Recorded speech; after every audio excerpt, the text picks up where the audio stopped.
Well, good evening, everybody, and happy Breeders' Cup Eve, and welcome to our handicapping discussion on this night before Breeders' Cup Friday.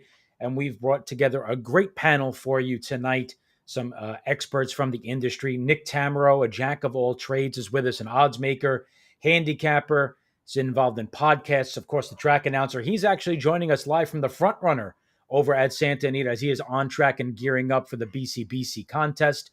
We have Vance Hanson with us, a contributor and author for Brisnet, international racing expert. And Vance, great products there at Brisnet. The International Scouting Report is now available for all of the European and Japanese invaders over there at Brisnet.com. So be sure to head on over to Brisnet and check out the International Scouting Report.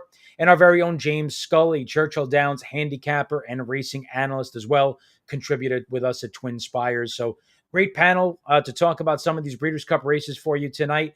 We are not going to talk about each and every race. We're not going to be going on for hours and hours here. We're going to approach this like we approach our wagering, taking our best opinions, talking about them, being concise with you, and turning that into our best possible wagering opportunities. So we are going to get you queued up for that. We want to remind you, we do have a great offer at TwinSpires.com. The Breeders' Cup money back offer gets underway tomorrow on Friday. We have it covering all the Breeders' Cup races on both Friday and Saturday, up to $10 money back for your horse if he runs second or third. And don't forget as well at Brisnet.com, our partners over there, the Brisnet Ultimate Breeders' Cup Handicapping Package. Everything that you need to know about the Breeders' Cup, the ins and outs, the statistics, all the horses, whether they be American runners or international runners as well. Be sure to go to Brisnet.com and get that Ultimate Breeders' Cup Handicapping Package so you have everything you need for the championship event this weekend. So, guys, let's waste no time here as we dive right into the racing action. Again, looking at some of the races that we have some of the strongest viewpoints about. And we're going to start off taking a look at the Breeders' Cup Juvenile Fillies Turf. Guys, this is a race that 12 of the 15 runnings of this race have actually been won by U.S.-based runners, which might come as a bit of surprise to some. And a couple of those U.S.-based runners that have looked pretty good. We'll start with a look here at She Feels Pretty, who won the Grade 1 Natalma Stakes up at Woodbine. And Vance, we'll start with you. I know that you're pretty high on this filly. She has looked absolutely sensational in her first two starts. You're absolutely right about that.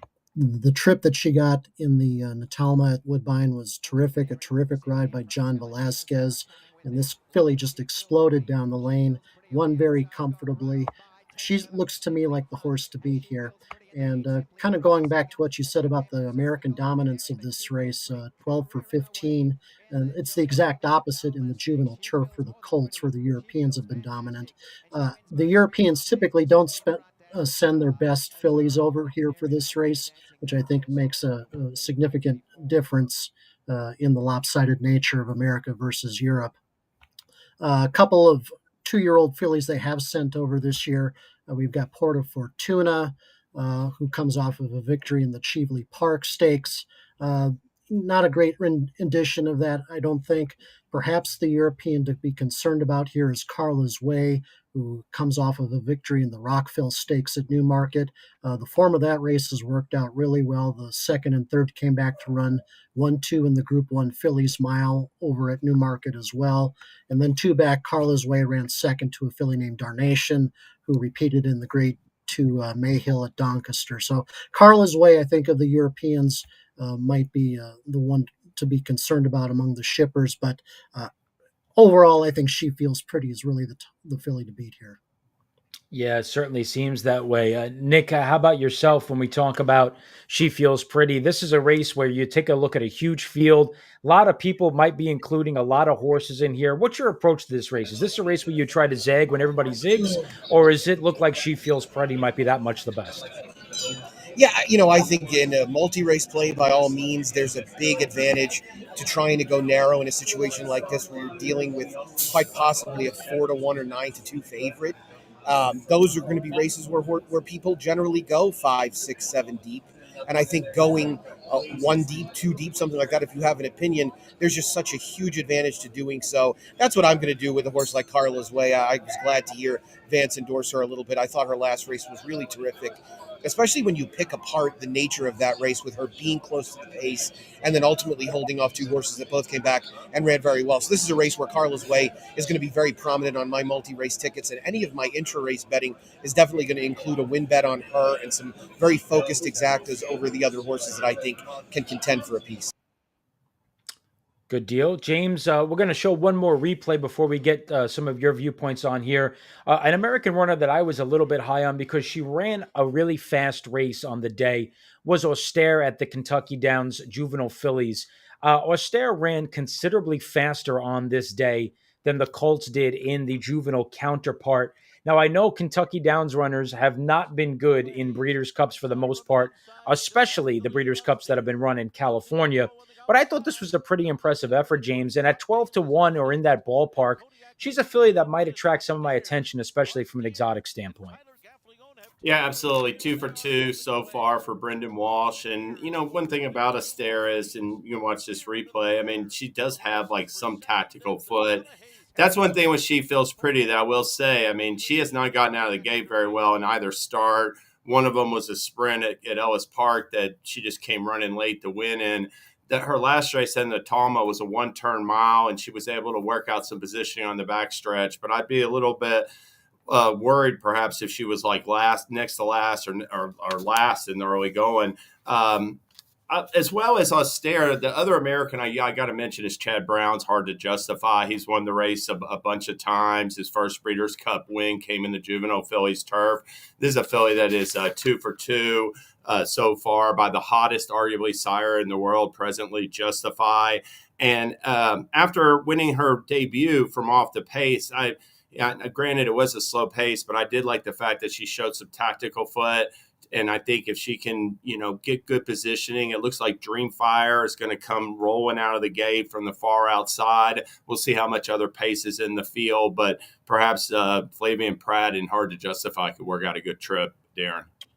Yeah, some interesting different viewpoints here. One filly from overseas that I thought was interesting as the price was Lonely, who's 15-1 in the morning line. She chased down Dawn Charge. Well, didn't chase her down. She got within the neck of her last time, where she was making a strong rally in the stretch and looked to me like a filly that was going to get better going a route of ground. She's never really run a bad race. She's got a couple of wins, including a Group 3. She was a solid third behind a runner in here that's drawn to the outside that's been in good form as well. So I thought from the European runners, if I was looking for a price play, I thought she was a little bit interesting. Manny Franco getting aboard for Philip D'Amato, who's training this European runner, who's actually been in his barn for just a bit. So no surprise, a race that on paper looks pretty competitive, and you have a lot of different viewpoints here amongst the panel. A race that I think is probably going to be a little bit more honed in on is the Breeders' Cup Juvenile, as there seems to be maybe a little bit of a top-heavy approach to this. And guys, we'll start with with Timberlake, who's a horse that after his effort in the Champagne Stakes, and we could pull up that replay now, a lot of people have jumped on the bandwagon. Nick, let's start with you. Timberlake coming out party there in the Champagne Stakes. What was your take on his performance there, and was it the type of effort that you saw springboarding him as a major contender here in the Juvenile?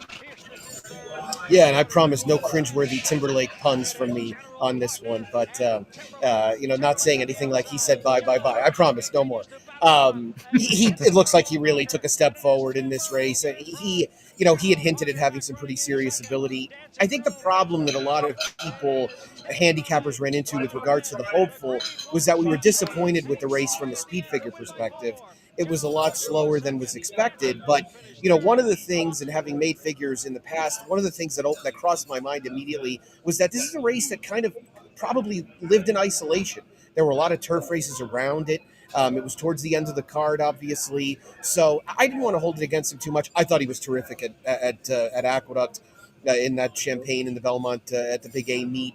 I think he's going to end up going off favored here, but I like John White's approach. Better to just throw them all at 4-1 behind locked and let everybody sort it out in terms of the betting public. I think this is going to be a race where you have four horses about as close in odds in a Breeders' Cup race as you'll ever see, because it's very hard for the public, I think, to as you said, hone in on one specifically that looks like he's going to get much. Yeah, couldn't agree more there. Vance, how about yourself? This horse here, probably going to be favored. I have the same viewpoint as Nick. Is he the horse to beat in here?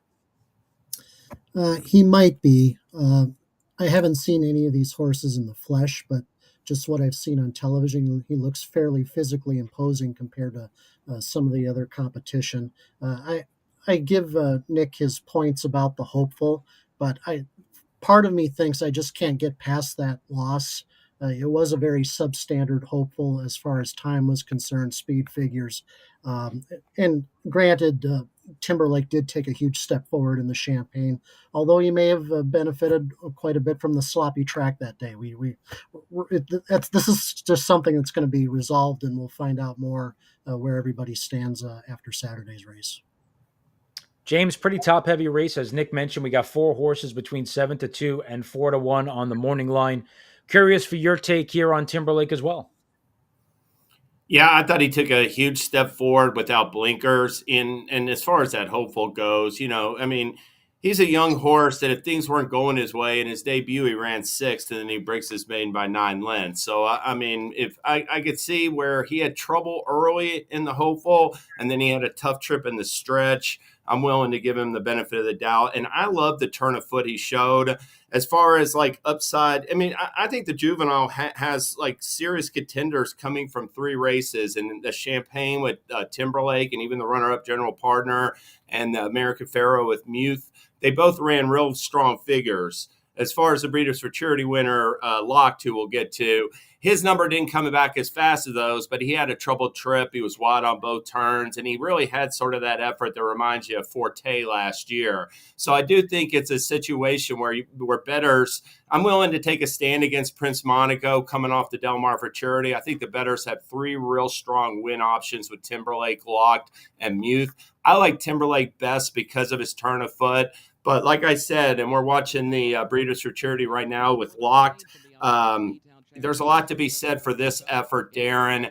It was, like I said, it reminded me of Forte's hard-fought win in the Breeders' Futurity last year. I don't know if anybody else had that thought process after the race. Yeah, I was showing you the first turn where he was extremely wide going into that first turn, was extremely wide on the second turn where he made an aggressive move. Remember that short stretch of the mile and a 16th at Keeneland. And I mean, he's almost had parked out here about 6-7 wide as they move into this first turn, and then they're going to come into the far turn, and he's still racing 3-4 wide while advancing and making a strong move. Now he kind of catapults past horses, and once he hits the lead here, guys, he gets, I don't know if he's getting a little bit tired at this point. He's getting a little bit lazy. He lugs in here. He bumps the wine steward down to the inside, ends up digging in and getting the job done. I thought he ran very wide. And the interesting thing here is, like, from the Ragozin standpoint, they finished within a half length of each other, but they're separated by 4 points on the Ragozin. So to know how one horse was that wide and one horse saved all of the ground. But Vance, your take on Locked here, the 2 wide turns, the big move, and then kind of waiting on his rival to the inside through the stretch. Yeah, big effort. And I agree with James that it was very reminiscent of Forte's performance in the Breeders' Futurity last year. And this race seems just a bit more competitive than last year's. I mean, it was basically kind of a 2-horse race last year on paper between Forte and K-Rock to an extent. This one's a lot more deep. And obviously, he has to ship out to California this time rather than stay in Kentucky. No question about it. Nick, you had mentioned that you thought the morning line was a smart move and having the 4 horses kind of throwing a blanket over them. What do you think is fair value? What price is right on a horse like Locked? I think so, anywhere around 3-1 or 7-2 is fair. I don't envision him being quite a bit shorter than that. I think of the 4 horses that are priced between 7-2 and 4-1, the one that's most likely to go up in odds is Prince of Monaco. It feels like he has kind of the reverse leader in the clubhouse ankle, in that during his inactivity, everybody got better, and his Del Mar Futurity actually started to kind of look worse. So I think if anybody drifts up, it's definitely going to be him. But I think 3-1 or 7-2 on Locked seems pretty fair.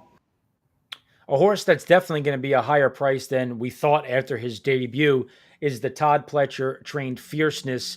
When you go back and you look at his maiden special weight win, which we have that replay for you, a lot of people were buzzing about the effort. Now, it's certainly worth mentioning the fact that he is not the first 2-year-old to debut freakishly good in the mud. And it's a question of if he's going to run back to that performance again. Obviously, you had a Jekyll and Hyde situation here where he couldn't have looked any better in his debut and probably couldn't have looked any worse when he ran in the Champagne. So I'm just going to kick it around to the group here. Which version of Fierceness is closer to actually what he is? The maiden win or what we saw in the Champagne? Vance, let's start with you on that one. It could be in between. I'm not so sure. I'm kind of hoping it's we'll see the Jekyll this time, because I think Fierceness is going to at least offer a little bit of value in this race. And I kind of like the confidence that trainer Todd Pletcher and owner Mike Rapoli are giving this colt. They're kind of throwing that Champagne out and taking a shot here. And I think possibly if they thought he wasn't quite up to it, they'd back off and maybe shoot for some other race to end the year, possibly at Aqueduct. But maybe they're showing a bit of confidence, and he's definitely worth a look and as a possible rebound candidate. James, Jekyll or Hyde on Fierceness? I'm thinking Hyde. I don't like. I mean, to me, he has to go from the starting gate after that disastrous start last time in the Champagne, and I didn't like the outside draw for Fierceness. And I know Darin, you'd made mention of it on social media earlier. With the jockey losing Irad Ortiz to Noted, his stablemate wasn't a positive sign either. So I'm taking a little bit of a negative view towards Fierceness. Yeah, I tried to find if there was a reason for that. I didn't know if it was reported or if it was just Irad choosing to ride Noted. Noted is owned by Mike Rapoli, is trained by Todd Pletcher. It's the exact same connections. So, Nick, kind of interesting to see Irad head on over to Noted. What did you take away from that? Is that Irad's choice? He likes Noted better, likes him better long term, or do you think there's something else there? I'll tell you, Darin, I am utterly clueless. I have no idea. Yeah. This makes no sense at all. Nothing really about this horse makes a great deal of sense to me. A huge figure win in the slop.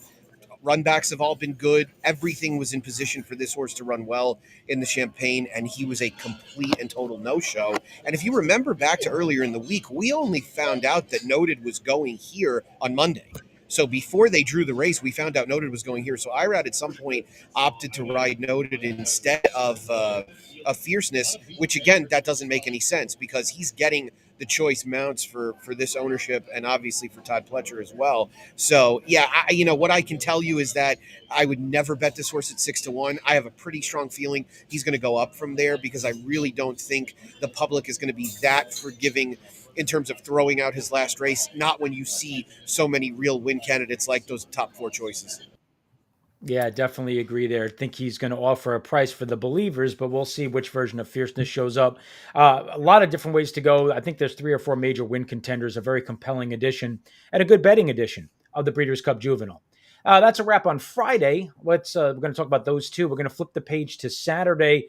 The Dirt Mile is a race that sometimes doesn't get the same type of glamour that some of the other races get, but I felt we had to talk about this race because, of course, it carries the best story from last year's Breeders' Cup in Cody's Wish. Guys, obviously the conversation has to start with him. Nick, I'll come to you here with Cody's Wish, who has looked incredible training since arriving at Santa Anita. Is this the same Cody's Wish as last year? The figures are not as strong. He has a defeat, granted around 9 furlongs, but coming into the race, do you feel that we're going to get the same type of Cody's Wish that we saw in last year's Breeders' Cup? I really do. I think we're going to get a big shot from Cody's Wish for sure. The training reportedly has been very, very good. Looks like he's settled in out here nicely. And I think his Whitney is being held against him erroneously.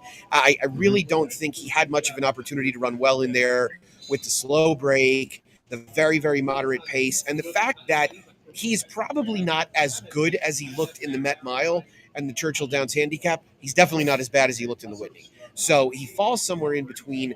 this is a particularly weak field top to bottom, and he's supposed to handle these horses very easily, unless we see maybe some type of extreme bias, which we won't really know because there'll be one dirt race before this, and the inside is very good that could help a horse like Zozos. I see him absolutely laying over this field, and I think that anybody who wants to say that the Vosburg was maybe a little underwhelming and use that against him, I don't think that's the right approach either. I think he's every bit as good as he was last year. I look at him as a very, very likely winner.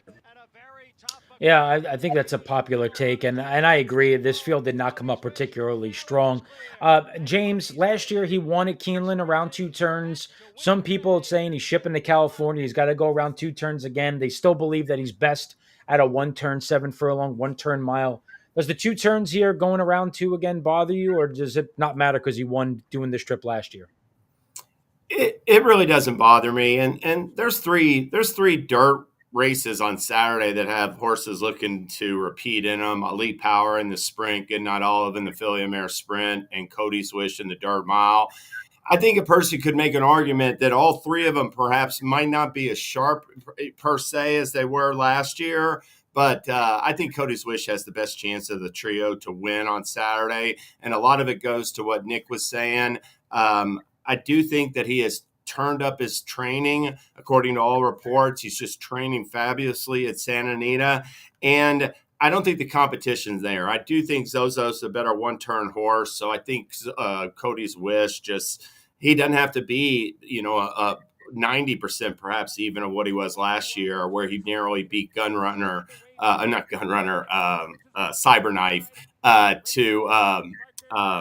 to win this year's edition, because I don't think it's a very strong field, Darin. Yeah, I kind of agree with that point, Vance. We're getting a look here at Zozos winning the ACAC. I'll start with this since we're watching the replay. Is there a chance that this horse could steal the race wire to wire under the right circumstance, or is Cody's Wish just too good? Yeah, I think there's a possibility. And if you kind of look back at the history of the dirt mile at Santa Anita, Speed has done pretty well over it. And I think the trend at Santa Anita in general in 1 mile races has kind of favored pace setters more often than not. So I think there's a possibility Zozos could upset. For Cody's Wish, kind of going back to the 2-turn, 1-turn argument. I mean, he hasn't been as dominant going around 2 turns as he has been around 1 turn as far as margins of victory. I think that's something to keep in mind. You all have mentioned the weakness of this field. Unfortunately, the attrition rate was affected by the scratch of Algiers and, of course, the unfortunate incident with Practical Move. So that does help Cody's Wish for sure. I think Cody's Wish is obviously the horse to beat. He's going to come down from his 9-5 morning line odds. Obviously, he's going to be a much shorter favorite, but is he invincible in the spot? Not necessarily. Okay, interesting take. Nick obviously seems to be pretty convinced that he lays over the field. I kind of agree with Nick, but I'll certainly be paying attention to the racetrack to see if anything were to come to hand where possibly Zozos could steal away. There'll be no stealing away in the Breeders' Cup Filly and Mare Turf, and that's because this is one of the races, guys, where the international presence is just supreme. Overall, from top to bottom, one of the strongest group of international runners that we've seen in the Breeders' Cup in quite some time. And Vance, you're our international expert, so we'll certainly start with you. Just your overall viewpoint of this Filly and Mare Turf, and obviously the big two coming over being Warm Heart and Inspiral. Yeah, definitely top heavy with those two as the top choices. Inspiral is the better filly on the form book, in my opinion. 4-time Group 1 winner, twice against males in the Prix Jacques Lemerroy. But in this particular spot, I find Warm Heart as the value play. An improving 3-year-old filly is coming off back-to-back Group 1 wins against Older in the Yorkshire Oaks and Prix Vermeil. Now, granted, both of those were over 1.5 miles. As was her win at Royal Ascot in the Ribblesdale, but she has won at 1.25 miles before against a Group 1 quality filly named Blue Stocking, and that's something that Inspiral just hasn't done yet. She hasn't run beyond 1 mile. This will be her first attempt going 1.25 miles. Now, in her favor, trainer John Gosden, who used to be a regular in the Southern California circuit, he knows the Santa Anita turf course as well as anybody. He thinks Inspiral will find 1.25 miles at Santa Anita well within her scope. He might certainly be right, but at the price, I think Warm Heart is probably the filly to beat in this race. If I remember correctly, I think Banks Hill, when she came into the Filly and Mare turf, she had not gone beyond a mile, and she simply blew the doors off the field that day, which is probably about almost 20 years ago now. It's hard to believe, at Belmont Park. So Inspiral kind of gives me a little bit of a vibe there. James, is there an American runner that can beat the two European invaders? Well, I think the top candidate is In Italian from the rail. And listen, In Italian's coming off back-to-back losses, but I think a case could be made that neither, even though the turf was listed as firm in the First Lady and in the Diana, it perhaps wasn't. It's nowhere near as firm as she's going to get out there. They'd gotten some showers in the evening at Keeneland before that Saturday card, and it rained earlier in the week at Saratoga. The real key to the race, as far as any Italian's chances go, is whether or not Fev Rover or anybody else in this field is putting any pressure on her. Because to me, she has a chance, if she breaks running from that rail post, to get instantly clear under Joel Rosario. We've seen a couple of fillies made this point before with a similar profile, like mile or mile and a 16th, maybe mile and an 8 types in Day at the Spa and Intercontinental, get the trip going 1.25 miles in the Filly and Mare turf and lead wire to wire.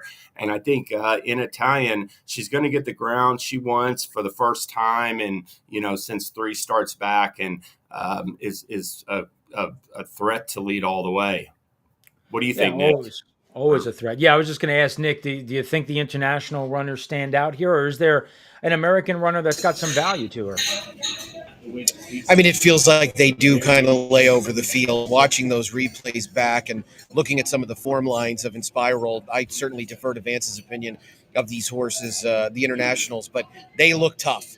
And it looks as if the American contingent, even I should say the North American contingent, with some of the Canadians involved as well, they're going to have to step up their game a lot, no doubt about it. I do think an Italian, as James said, gets the ground that she wants. She wants a bit firmer footing. This is not really a true 1.25 miles because they do run roughly the first 1/8 of a mile or so. I can measure with my eyes very quickly down the hill, and that does speed things up a little bit. We've seen horses do well on the front end in this race in the past, not with great regularity, but it does feel also as if this turf course might be quick enough so that you want to be a little bit more forwardly placed. We'll keep an eye on that throughout Friday as well.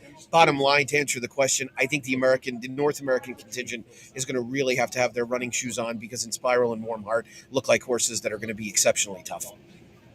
Couldn't agree more, and I think that sentiment is going to be a trend in the next couple of races that we talk about, with next up being the Breeders' Cup Mile. Where the European invaders certainly do, again, almost jump off the page at you. This is a race that you take a look, Maj has come over already and asserted herself. Master of the Seas has done the same. So get some European runners that have already come over here, Vance, and said, we can beat you. And then you have Songline coming over as well from Japan.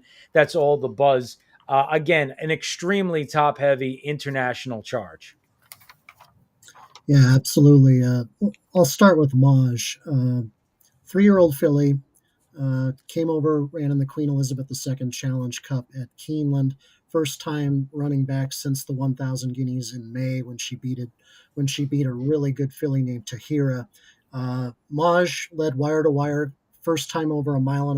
That was not her preferred distance by any stretch. And she just basically wanted on class over a fast closing Lindy. She cuts back to her preferred trip here and going 1 mile. One thing historically going against Maj is that although this race has been won by really good 3-year-old fillies in the past, think Miesk, think Ridgewood Pearl, Goldikova, and Six Perfections, they all had victories against older males, Group 1 older males going into the mile. She has never faced males before, so I think that's a potential hurdle for her. I'll quickly touch on Master of the Seas, who we've seen quite a bit of already. He's come over, won the Woodbine Mile very impressively, and then last time at Keeneland got run down by our best American grass horse, up to the mark in the final strides. we're seeing Master of the Seas at his peak form of his career. He just barely missed winning the 2,000 guineas as a 3-year-old, but he got sidelined quite a bit over the next couple of seasons. He wound up being gelded, and now we're seeing the fruits of the patience of Charlie Appleby and Godolphin right now. Unfortunately, he did draw up horse post 14 here. That's very tough. However, we've seen horses like Caracante, Lure, and Six Perfections come from very wide draws on this turf course to win. Not to necessarily put him in their class of company, but I'm not as concerned about the post position perhaps as some of the others. Yeah, definitely the wide draw is certainly a question mark. A lot of people had that kind of modern games type buzz off this horse, drawing similarities there in the Woodbine Mile. Nick, for yourself, obviously, again, the international contingent, extremely strong. Songline, the morning line favorite from your handicapping and your research, valid, legitimate favorite, or is this race a little bit more open than we think? It's interesting from a couple of perspectives. One of which is that I think the Japanese contingent is going to take a lot of money in general in here. I think the memories of the strong run in 2021 at Del Mar are going to be pretty fresh, where we saw Love's Only You win. We also saw Marshall Lorraine win. Since then, it feels like we've seen the Japanese runners win just about at least a race on every meaningful card throughout the world. And so everybody is hip to this. I think all of the Japanese horses are going to be maybe marked down a point or more for that very reason. So I think a horse like Songline, like Ushba Tesoro, even Sharyar, these are horses that are going to take more money than they should. And that being said, Songline should be the favorite in this race. She is the best horse on paper in terms of form. There are some question marks, in my opinion, and I think Vance will give you a better idea of what some of those are, but she seems like a legitimate favorite. Master of the Seas is a horse that will still take a tremendous amount of money, even from that outside post. See, I think odds-wise, the way it'll shake out is I think Maj's price will come up, and I think Master of the Seas price will either stay there or even potentially go down for a couple of reasons, one of which is that I don't think the post is as much of a worry. Now he's in one stall more with a scratch coming out of there, and he has an extreme running style. He's coming from off the pace anyway, so whether he goes wide is really not that big a deal. It's more of a pace situation than it is a post situation, in my opinion.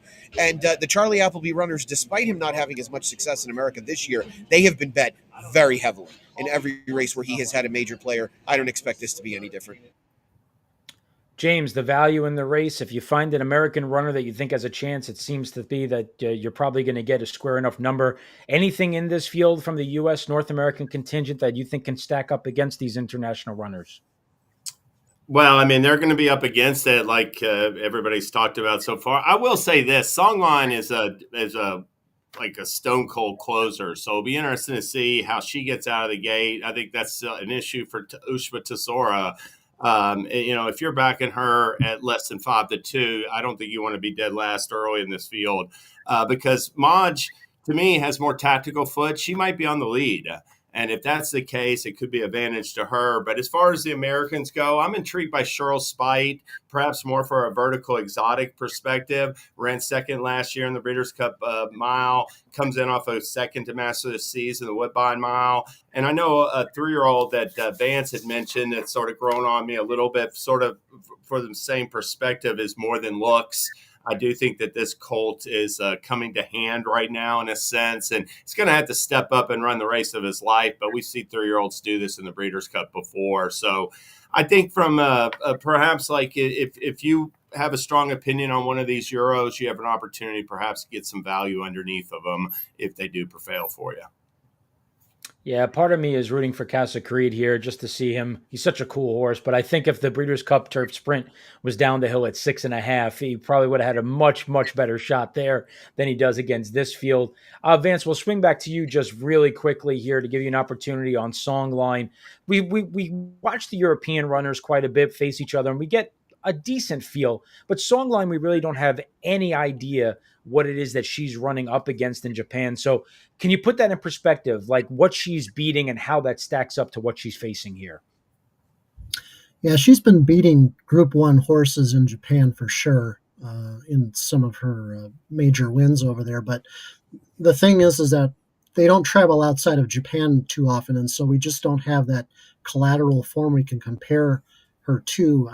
Now, a couple of seasons ago, or early 2022, she did run in Saudi Arabia in a 6.5 furlong race on the Saudi Cup undercard, where she did face Casa Creed, and she did prevail over him by a narrowing margin at the end. So we've got that kind of form line to compare her to. But as you said, Casa Creed's going to be a bit of a long shot here. So, and I do go back to James's point about her being a closer in a race where this is just going to be a congested field, and this is a tighter configuration that she's used to running over and a shorter stretch. So she seems like a potential underlay in the odds when you consider all of those factors.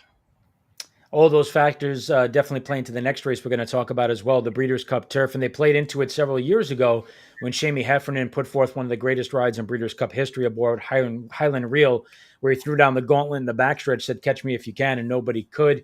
This year's Breeders' Cup Turf, again, no surprise, a strong international contingent. But let's start talking about an American runner. And Nick, I'm curious, we'll start with you for your take on this. Up to the Mark, I love him. I think he's a great horse. I just think he's in the wrong race. I am shocked that he is not in the Breeders' Cup Mile. Yeah, me too. Not quite as shocked as I was to see Fierceness in the Juvenile, but I am surprised. Same connections and seeing Up to the Mark here. He ran so efficiently in this race. He was held up. When he got out, he finished strongly. He's got some tactical speed. It's a slow-paced mile. He just doesn't really give off a lot of vibes that he wants a mile and a half, even with that impressive win in the Manhattan earlier in the year. And the other problem is that the two international runners in here that are going to garner the majority of the support are very, very good. And I'm not shortchanging King of Steel. It is surprising to see Up to the Mark in here. I expected him in the mile as well. But maybe it's a sign of confidence. What I do know is I can't bet on it at 5-1. James, we'll stick with Up to the Mark here, give you an opportunity to talk about this U.S.-based runner. Are you as surprised as we are that he's not running in the mile? Yeah, I mean, listen, I think he was on a course to take a shot at the mile after the Manhattan, and then he had a little minor issue, and he missed 2 months of training, and that's the only reason he ran in the Coolmore Mile. And like Nick said, I mean, it's unfortunate it didn't work out the way they had probably initially planned it, but it didn't, and I think he would have had a much better chance. He could run a really good race and be fifth in here because of the depth of the Europeans. I was a little surprised to see Mostadov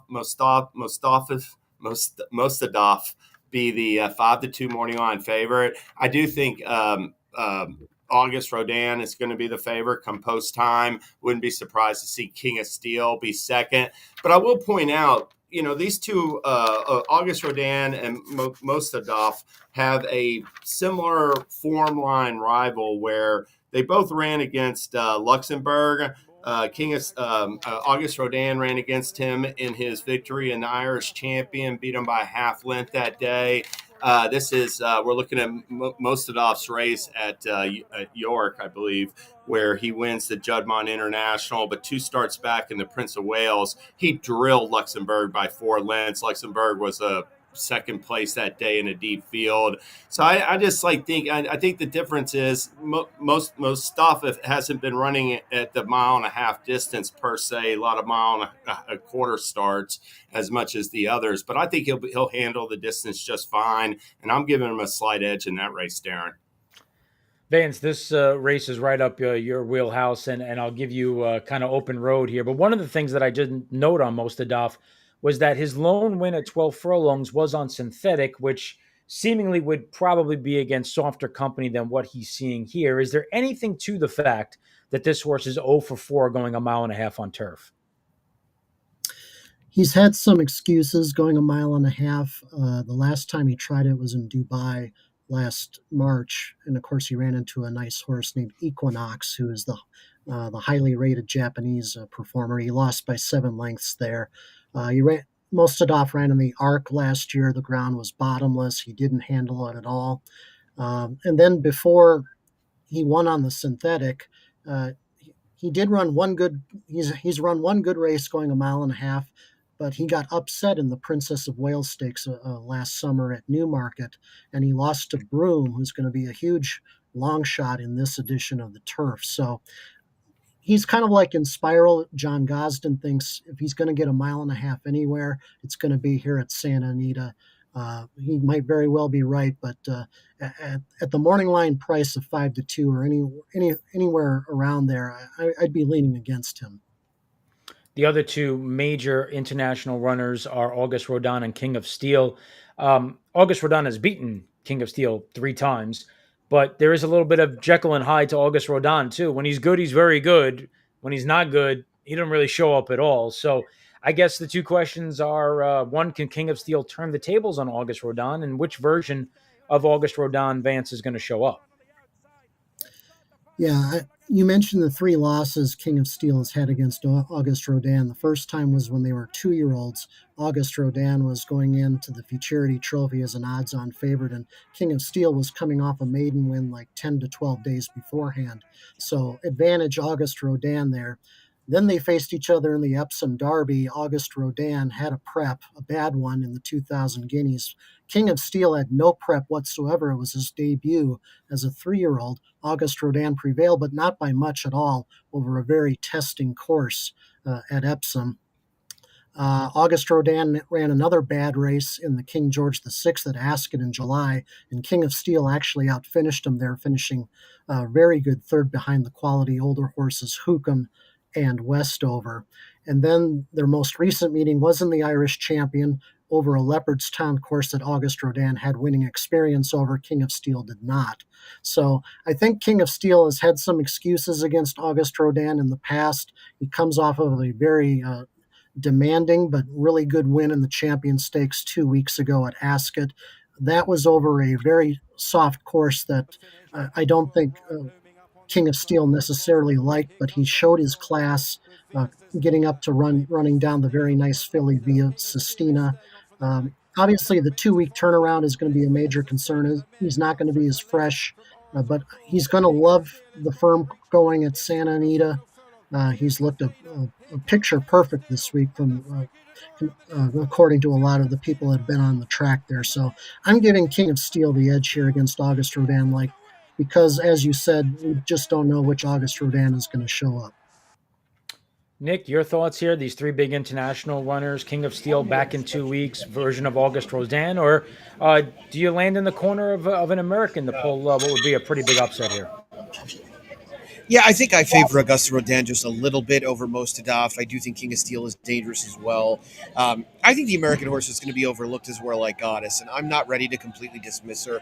I do think she's going to have to run a lot better, but in a faster-paced mile-and-a-half race, she has a much bigger chance. And I think we saw last time what she can do in a faster-paced race. Obviously, Get Smoking coming out of here is a little bit of a difficult thing for War Like Goddess, because she really would have benefited from there being even more speed.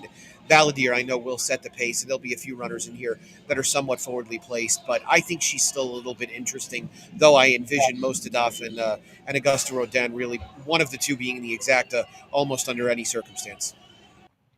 A look at the Breeders' Cup turf, where Nick thinks pace could play a part in War Like Goddess. Another race that is going to maybe entirely come down to pace is the big one, even though it's not the last Breeders' Cup race, which is going to be weird. But it is, of course, the $6 million Breeders' Cup Classic. In this race, Arabian Night, drawn to the outside, installed as the 3-1 morning line favorite. The other pace likely coming from Saudi Crown, from the Pennsylvania Derby winner. Nick, I'll come right back to you here. Morning line favorite, Arcangelo is out. This race now becomes extremely interesting from a betting standpoint. Arabian Night, is he the most likely winner of the race? And what's the right price on him if you're a backer? I mean, I think without hesitation now, he'll be the favorite.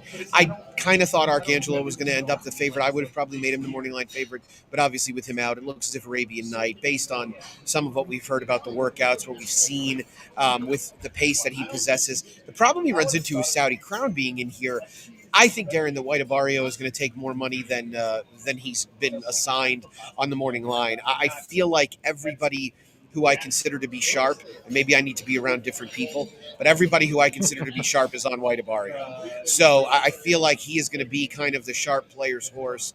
He looks very good on the Thorograph sheets. He looks very good on Bristnet speed figures. He looks very good on speed figures, period. And I think that's something that ends up winning out at the end of the day. So I'm envisioning him getting a lot of money. But I think the pricing is proper. Arabian Night will end up a relatively solid favorite, probably around 5. And speaking of sharp money, he looks very good on the Ragozin sheets too. So that's why a lot of the Sharpies are on White Abario for sure. James, your thought here: Arabian Night speed to the outside is going to have to contend with Saudi Crown. Do we like Arabian Night? What's a fair price on him? What do we think? I mean, I definitely think it's going to be interesting to see the dynamics. I mean, if he can sit a comfortable second, I mean, he's going to come busting out of there. But Saudi Crown, I mean, he's going to go from post 6. I mean, he's drawn inside, he's drawn right in the middle, and he ran 44 and change on the lead 3 starts back. So he's got all this speed in the world, and he's just improving. So he's a colt that's going to affect the pace in the race. I'm not saying Arabian Night can overcome having to deal with him on the front end, but he's not going to get that same trip he got last time in the Pacific Classic. I do think that Ushba Tesoro is going to take some real money. I think a lot of people are going to fancy his chances as well as White Abario. And if you get past those horses, I look at somebody like Zandon. Or even Proxy coming up off of 2 good races, who's just coming into the race in good form. They might have a small chance, but probably more realistically in the money, like a minor award. But it's not that deep a field with win contenders, Darin, with the defections. Yeah, and there's a wild card, and you mentioned Ushba Tesoro, and Vance certainly will give you an opportunity to talk about Arabian Night and the pace, but you're our go-to guy when it comes to Ushba Tesoro. We saw him in the Dubai World Cup. Not sure how strong that field was. Algiers was going to be a player in the dirt mile potentially. But taking a look back at Ushba Tesoro, who, by the way, won this race from dead last, which is not a way that I think he could win this particular Breeders' Cup Classic. What's your overall take on him? Do you like him? And if you do like him, what type of price is fair value? Yeah, I agree with you. I don't think it was the strongest Dubai World Cup, and it would have been really nice to have seen Algiers in the dirt mile just to kind of get an idea of how good he was and compare Ushba Tesoro to him. So that's unfortunate.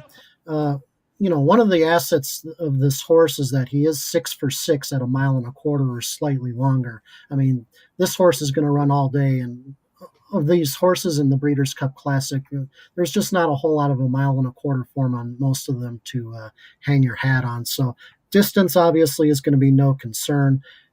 He's been running over tracks where the stretch is a lot longer. As you said, he's a deep closer. He's just not going to have that much stretch around ground to work with at the very end of this race. There was a lot of talk early in the week where he was kind of acting up in in the stalls and in morning training. I think that kind of leveled off by midweek, and he was much better going in. But you don't like to see those kind of hiccups. As everybody has alluded to, he's going to take some money. He was fairly low on the morning line, 4-1. There's still just a lot of questions he needs to answer here. I think 4-1 seems like an underlaid price to me. So if I'm going to like him at all, I'm going to demand 5, 6, and upwards, which I don't think anybody's going to get. Nick, we'll finish up with you. A lot of people were high on the 3-year-olds coming into this Breeders' Cup Classic. Arcangelo, of course, was a big part of that, among others. Now that there have been these defections, is there an older horse in this field that you think you give a stronger chance to now than maybe, let's say, you did about a month ago? Yeah, Zandon, for sure. I would have laughed if you told me that I was liking Zandon for the Breeders' Cup Classic, but he kind of just has stayed around long enough to get a little bit of attention here. He now ends up with the rail with Arcangelo coming out. I thought his Woodward was very good. I know he didn't beat much. O'Connor was up the track, did end up coming back to win the Fayette. Now, we've had a couple of other performances that have been okay. They've not quite been at the same level speed figure wise, but I think Zandon is a horse that's going to outrun expectations. He's a steady, one-run grinding type, and I think the mistake that I made in assessing his form earlier in his career is I thought he wanted to go shorter, and now that he's gotten a little older, I think maybe he should have been going longer the whole time with that steady style, and I think Frankie Dettori will get him into a nice good beat towards the back of the pack, maybe not quite as deep in the pack as a horse like Ushpa Tesoro, but I'm on board with him at around 12-1 or so. The old adage, when a horse finally wins a race, sometimes they reel off a couple in a row, and that could certainly be the case here with Zandon. James, I want to post on the board just to show the fans out there and the handicappers how things have changed. Your fair odds prior to the defections look something like this. There have been so many horses now that have been withdrawn. Of course, Arcangelo. You yourself have had to go back and kind of readjust these in your own mind. So where do you expect to find fair value, considering that this is what your fair odds might have looked like just a week ago? Yeah, I mean, and not only Arcangelo, but had the ill-fated Go Rocket Ride in the mix too. So that definitely, affected the prices of Arabian Night and Ushba. I mean, they would come down a little bit, obviously. I think, I think just like Nick had said about Zandon, I mean, there's a horse who had placed or had run second, third, or fourth in 8 straight starts without ever being a serious threat of winning, and he wins a race like the Woodward by nearly 5 lengths. That's a positive performance. So I would drop him down to maybe like 8-1 range, but and White Barrio as well. I'm not keen on White Barrio going 1.25 miles. He had lost his last 3 2-turn starts before the Whitney. I don't think it's the right fit, but the company might be a case where he's so talented he might be able to get it. So I would drop White Barrio and Zandon down to 8-1 range, and I would come down a little bit on Arabian Night and Ushba Tesoro. I mean, there's not a lot of like serious win options, I think, once you get past those top 2. Yeah, if White Barrio goes off 8-1, regardless of my overall view of him, I might be betting with both fists in this particular race. I think he's going to go much lower than that, as Nick had alluded to. But before we call it a session here, we want to give out our best bets and our best fades of the Breeders' Cup weekend. So, Nick, let's start with you. Just a quick on both of them. Your best bet of the weekend and the horse that you're looking forward to fading the most. Yeah, big redemption shot to me for Clariere in Saturday's Breeders' Cup Distaff, coming into this race a little bit like last year off a layoff following a surprisingly dull performance in the Personal Ensign. This year, I think you can attribute it to the wet track.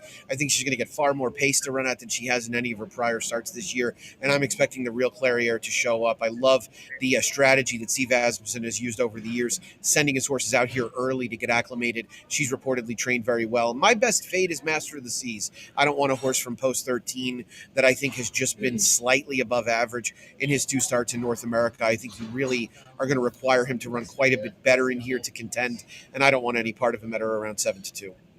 Real quick on Clariere, 1 for 8 at 1 1/8 miles. I don't know why the extra 16th of a mile seems to do something. Is there anything to that, or you think that's just a bit of an odd stat that means nothing?